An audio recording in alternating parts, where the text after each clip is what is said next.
नमस्कार दोस्तों, ओजस योजना में आपका स्वागत है। अगर आपने फर्म खोल रखी है, कंपनी खोल रखी है, तो आपको पीएफ और ईएसआईसी से कुछ इस तरीके के मैसेज जो है वह आ रहे होंगे, जिसमें कई लोग पैनिक भी हो रहे हैं कि ये किस तरीके के मैसेज हैं, और कुछ लोगों को मालूम ही नहीं है कि उनकी कंपनी जो है पीएफ और ईएसआईसी में रजिस्टर्ड है।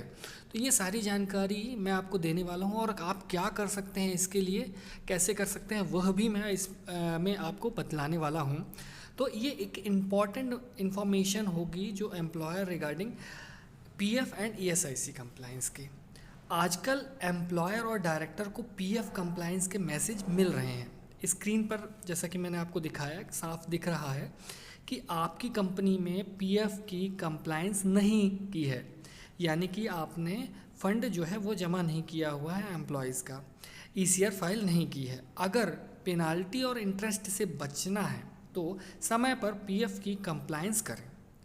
कई एम्प्लॉयर बहुत ज़्यादा परेशान हैं कि क्यों ये हो रहा है। उन्हें पता ही नहीं है कि उनकी कंपनी जो है पीएफ और ईएसआईसी में ऑटोमेटिक रजिस्टर हो चुकी है। इसका कारण ये है कि फरवरी 2020 के बाद एमसीए पोर्टल के थ्रू जितनों का भी रजिस्ट्रेशन हुआ है, सभी कंपनियों को पीएफ और ईएसआईसी में ऑटोमेटिक रजिस्ट्रेशन हो जाता है। अब पीएफ कंप्लायंस कब शुरू होती है? जिस भी डेट में आपकी कंपनी में 20 एम्प्लॉय या उससे ज़्यादा एम्प्लॉय हो जाते हैं, ठीक है, ऐसा नहीं कि रजिस्ट्रेशन के दिन से ही। आपके यहाँ पर जब भी 20 एम्प्लॉय से ज़्यादा हो जाएंगे, उसी डेट से आपको पीएफ की कंप्लायंस करनी ज़रूरी है, ठीक है। यदि आपके यहाँ पर भी 5 ही एम्प्लॉय हैं तो आपको कंप्लायंस करने की ज़रूरत नहीं पड़ेगी, आप लेटर लिख करके भेज सकते, उसकी भी आगे की प्रोसेस में बतलाऊंगा। इसी तरीके से ईएसआईसी कंप्लायंस कब शुरू होती है? जिस भी डेट पे आपकी कंपनी में 10 एम्प्लॉय यदि हो जाते हैं, उस डेट से आपको ईएसआई कंप्लायंस शुरू करनी होगी।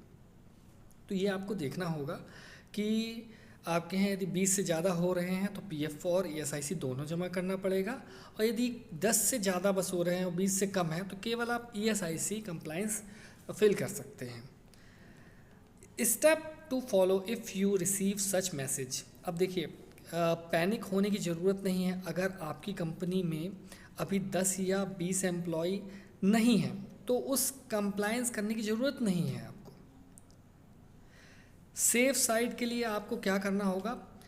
अपनी कंपनी के लेटर हेड पर एक लेटर ड्राफ्ट करें और उसमें करंट एम्प्लॉय स्ट्रेंथ जो है वो मेंशन कर दें कि हमारी ये कंपनी है और हमारे अभी इतने ही एम्प्लॉय हैं।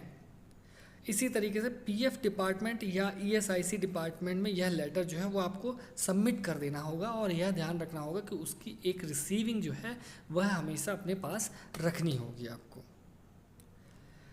अगर आपकी कंपनी में 20 एम्प्लॉय की स्ट्रेंथ क्रॉस हो चुकी है लेकिन अभी तक कंप्लायंस स्टार्ट नहीं की है, तो तुरंत आपको पीएफ और ईएसआईसी में कंप्लायंस शुरू कर लें, वरना डिपार्टमेंट से पेनाल्टी और इंटरेस्ट लगेगा। तो ये आपको ध्यान रखना होगा कि यदि भाई एम्प्लॉय ज़्यादा हो चुके हैं, 20 से ज़्यादा हो चुके हैं, 10 से ज़्यादा हो चुके हैं, तो आप कंप्लायंस भरना शुरू कर दीजिए, जिससे कि आपको आगे परेशानी नहीं आए। और यदि नहीं है तो वह भी तरीका आपको मैंने बतला दिया है। अगर किसी प्रकार की कोई समस्या आती है तो आप नीचे कमेंट बॉक्स पर लिख सकते हैं, या फिर मैं अपना ईमेल वगैरह दे दूंगा, तो उस पर आप भेज दीजिएगा, तो वो उसको शॉर्ट आउट कर लिया जाएगा। धन्यवाद।